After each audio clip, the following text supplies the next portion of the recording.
Hi, this is Sweet June coming back at you with another interesting video topic. I'm sure that all of you have heard in the news that um, Bill Cosby is going to get 3 to 10 years. He was sentenced 3 to 10 years in federal prison for sexual molestation. I'm not sure which count because he got accused by so many different women. Not exactly sure what count it was, which one it was, or whatever they convicted him. Um, I don't, like I said, I don't know. I wasn't there. I don't know. Whether he's guilty or not, I don't know. Um, but what bothers me about this whole thing is, um, like I said, I stated before, that I wasn't sure if I was going to um, address this because I try to remain neutral. But what really concerns me about the situation, and I think that every woman in America, particularly women, particularly black women that have sons, husbands, or men in your family that you care about. It's a major concern. It's an issue because this is what concerns me about this conviction here. I was marinating on this last night, and this is actually what I'm talking about because, like I said, I don't know I don't know. I can't. I'm not going to speak on as far as Bill Cosby himself. But what bothers me, because I don't know whether he did it or not or whatever. Either way. But what bothers me about this whole thing is that I have 2 sons and I have black men in my family, and it seems to me, first of all, it seems like to me there's a big racial element in this whole situation.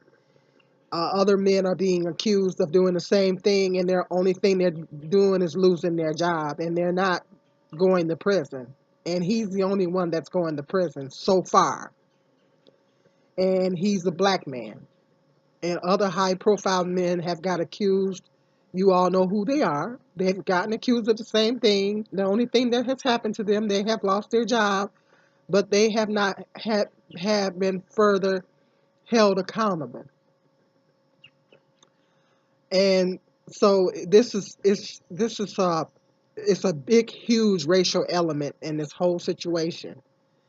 And like I said, women, but particularly black women, should be really concerned about your sons, your husband, the men in your family. I'm really, really, I had to say something. I had to address that because I was marinating on this the other day, and I was thinking about my 2 sons, and my youngest is 18 and my oldest is 28. He'll be 29 next month, and so and I have black men in my family as well, and I'm really, really scared for pretty much every black man that I know, pretty much, even black men in my congregation at the hall. I am scared for every black man that I know, pretty much.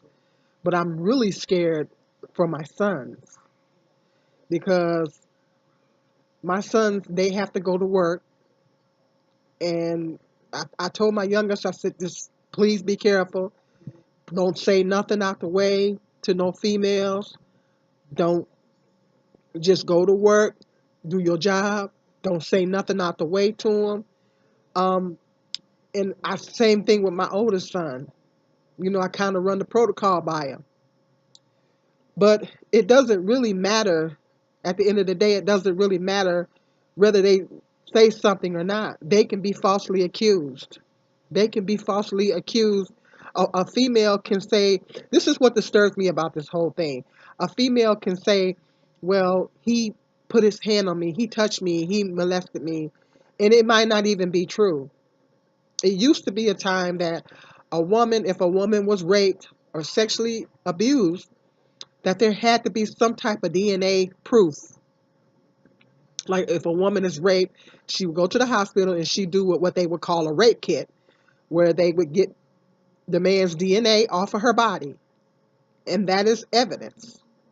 And it used to be was the only way that a woman could actually prove that she was raped or sexually abused by a man. Now a woman can come. This opens the door. Bill Cosby going to prison is opening the door that these women are coming forth 30 years later saying that he did A, B, and C. Now, I'm not, like I said, I'm not here to talk about Bill Cosby because I don't know whether he did it or not. But like I said, this is disturbing. I'm remaining neutral on that part. But the disturbing thing about it to me is that women can come forth many years later and say, look, this is what happened. And it might have not even have happened. You know, a woman, my oldest son was falsely accused of, um, he was falsely accused of assaulting a woman here in this city. He was in my city. He was accused of falsely of attacking a woman, and he actually went to jail and everything. And he literally, you know, when you're black, you're guilty until proven innocent, pretty much. The protocol, the regular protocol in the judicial system is supposed to be you're innocent until proven guilty. Well, that only applies to white people. Like, you know, like I said, I'm keeping it 100 on here. When you're black, you are guilty until proven innocent. In other words, you're guilty and you have to prove yourself innocent. And that is literally what my oldest son had to do. He had to literally go get, because I think he was checking on some car that he had bought or whatever. He had to literally go get uh, documented proof of where he was during the time of this alleged attack against this woman, and he had to literally get proof. He arrested him. His father, I don't know what his father was thinking, but his father told him to go down there and talk to the police. He went down there and talked to the police and wound up getting locked up. And I had to spend $500 to bail him out of jail. And when I found out he was in jail, I was in the next city. Me and my younger son was over there doing some shopping and stuff, and I was in the next city when I found out he was in jail. I had to drive back into town, and to go down there to the jail and spend $500 to bail him out at nighttime. I bailed him out. Now, if he had done it and I knew he did it, then I would have left him in there. But I knew that my son was innocent. It was in my spirit, and I knew he was innocent. And I knew that because I raised my sons, you know, I didn't raise my son like that. And I know that that's not even in my son's character to be attacking somebody like that. You know, he's not even cut like that. So I knew in my heart that my son was innocent. And he had to literally get documented proof that he did not attack this woman. He had to get documented proof to prove where of his whereabouts at the time of this alleged attack. Yes, this happened to my oldest son. Um, my oldest son has a skin disorder. He has vitiligo. I don't know if I've probably never really said that on here, but he has vitiligo. I mean, it's hereditary. His dad has it, and there's other members on his father's side of the family that has it as well. So it's hereditary. Um, and he got it from his father's side of the family. And so this woman specifically said, just gave the description of my son that because he has it around his eyes. And my son doesn't wear makeup. He doesn't wear makeup because he doesn't feel comfortable wearing the makeup. He just prefers to go not wear the makeup. So she specifically said, you know, he had white around his eyes, and so she specifically described my son and his vitiligo. Apparently, there is another young man in this city that has that same description. I haven't seen him, but that's what I heard. But she got attacked, and I'm not saying this didn't happen to her, but she falsely accused my son, and he had to literally get document proof of his whereabouts during this alleged attack. So when we went to court, they winded up throwing it out of court. Thank God. But that could have ruined my son's life. That could have ruined his life. He could have went to prison. He could have had a felony on his record. It could have literally ruined his life if had the judge decided to. It was insufficient evidence, and then he had that documented proof, so they threw it out of court. But had he been convicted, it could have ruined his life because this woman, and I'm not gonna tell you what I said. I'm not about to tell you what I said, okay? Because I was very, very, very upset, because this could have literally ruined my son's life. He could have went to prison. He could have got a felony charge. He could have got sexual offender. Well, it wasn't a sexual attack; it was a physical attack. But still, he could have gotten all that on him, and it could have literally ruined his life.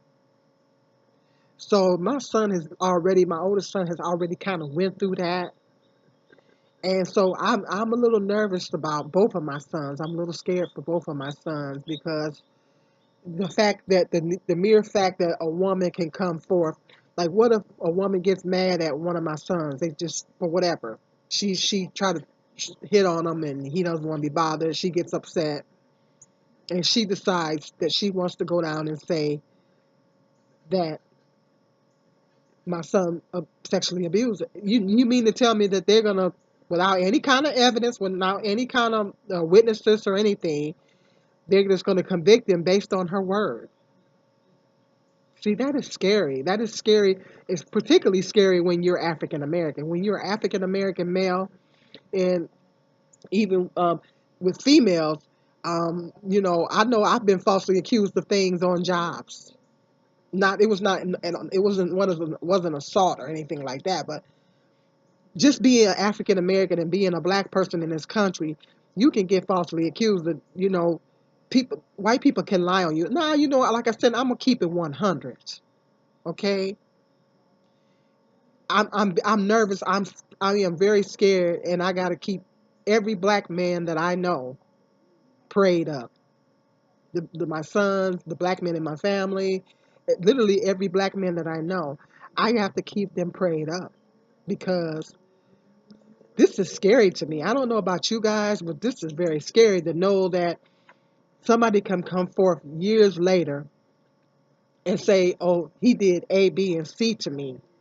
And they can convict that man uh, based on what this woman said without any kind of physical evidence, no witnesses or anything.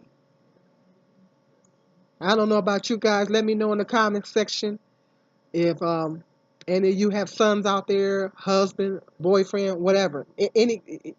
I'm scared for every innocent black male out there, even the ones that I don't know. I'm scared. I'm scared.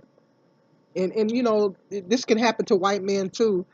But like I said, there's a huge racial element in this thing. Historically, back in the day, everybody, we know about the Emmett Till situation where she falsely accused him of flirting with her or whatever, the white woman, and she actually came forth last year and said, yeah, I'm the one, and of course nothing ever happened to her, and he got lynched. This has always happened to black men, and it's like it's coming back full fold. And I'm just have to keep my sons and every black man that I know prayed up, you know because this is really scary. I don't know about you guys, but I'm really scared because the mere fact that this can happen, any woman, regardless of whether he did it or not, she could lie and say, well, if she get mad at him or whatever, for whatever reason, she can go and say, he raped me, he abused me, or he touched me, or he did this, or he sexually molested me. That's scary. That's scary. And like I said, it's easy. I mean, like I say, it can happen to a black man at a drop of a hat. Historically, this has been happening since the beginning of time. Everybody know that. So this is the part that blows my mind. That women can come forth 30 years later and say he did A, B, and C to me. wow, you know, that's scary, and they're just taking it on the strength of her word. No kind of evidence, no kind of physical evidence, no kind of witnesses, or I mean, this sets the stage. This conviction sets the stage. It opens the door for women to be able to do that, and it's very scary. Let me know in the comment section what you guys think of this. You ladies out there have the same concerns about your black male loved ones. Let me know in the comment section what you think. I got some more interesting video topics coming up. This is Sweet June.